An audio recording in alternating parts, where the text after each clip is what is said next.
While I have the opportunity, I want to give Kubo his due flowers while he's still here with us, for designing the character that is Yoruichi. Thank you, Kubo. Thank you.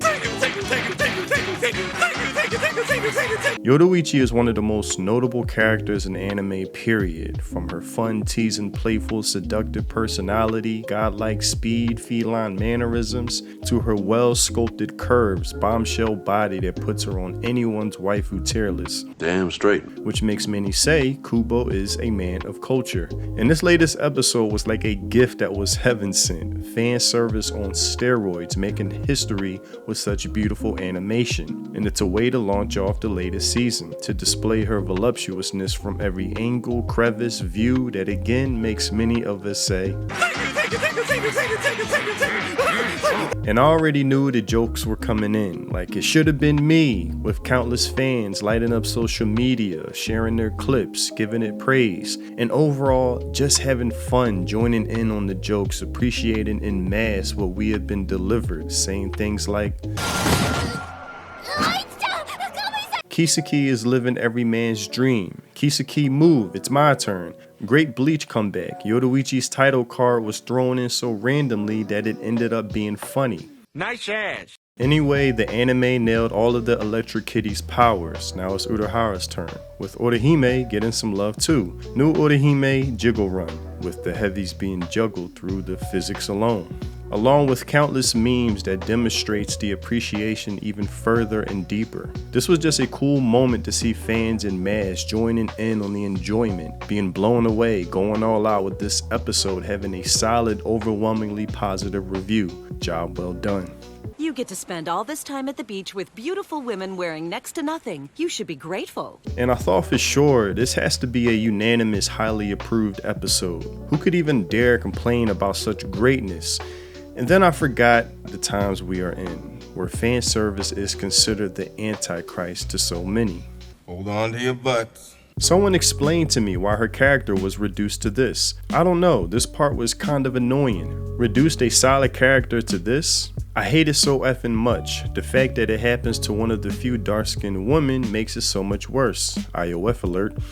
The reply is going, I wish that were me, taking advantage of a woman who was clearly not in her right mind. No wonder we got, let's say, R-worded S president out here. What? Most powerful black woman, another delusional IOF, on the show is only powerful where she loses her mind and it can only be controlled by a blonde white man. Yeah, okay. Then finally, gonna go woke super soldier mode, but Urahara's dynamic with Yoruichi is so, let's say, R-worded icky.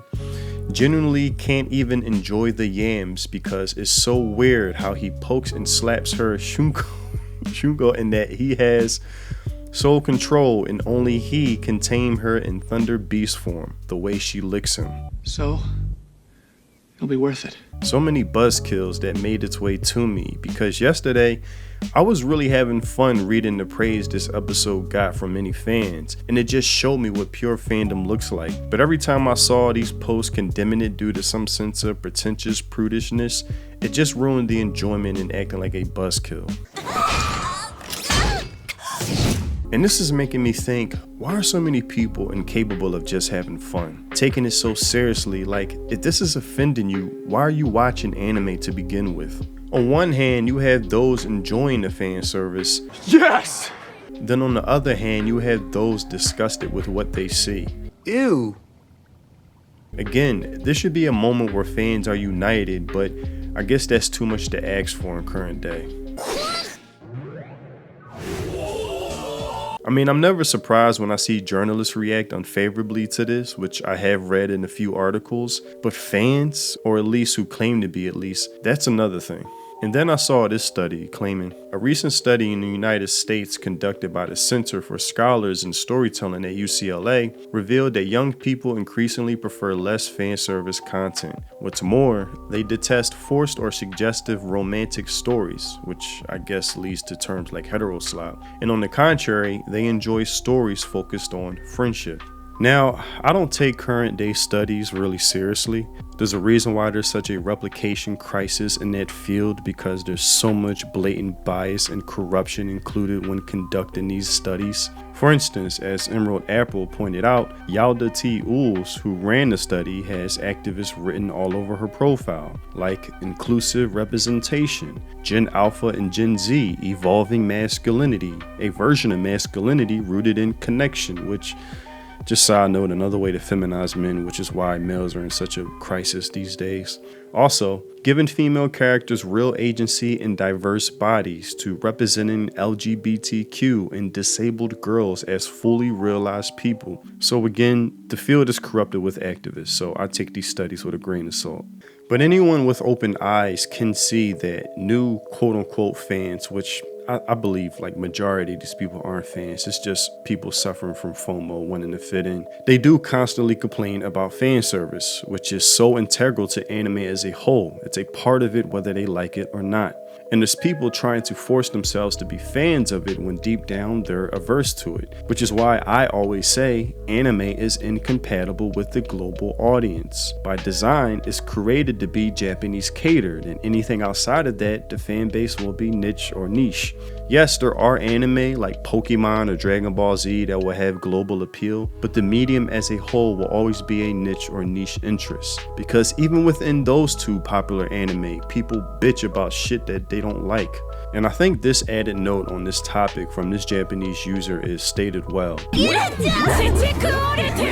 It seems that young anime fans overseas aren't looking for fan service. The fan service being referred to here includes things like female characters having large breasts, lots of skin exposure, or battle stories incorporating romantic elements. But in the first place, the creator isn't drawing for the sake of pandering to fans. They're just depicting their own hobbies and preferences, or the things they want to express through their work. If you don't like it, isn't there an option of just not watching it? Thank you! Which I wish something so simple wasn't so hard for these people to do. If you don't like it, just watch something else or leave the hobby. Get the fuck out! It's that simple. But that's all I have for this video. Tell me what you think in the comment section below. You know, I just learned this about Kubo recently. During a Q&A, Kubo revealed that drawing curvier female characters didn't come naturally to him. He said he originally preferred drawing smaller proportions, but kept practicing until he became comfortable with different character designs. He also joked that these days he sometimes ends up picking his favorite female characters based on their figure. I can relate. And with all that practice, gave us the perfection that is Yoruichi. So again, Kubo, thank you. Also, if you want to support the content I create, consider joining my channel, becoming a member. It's much appreciated. Thanks for watching, and I'll see you in the next video. Free think. Peace.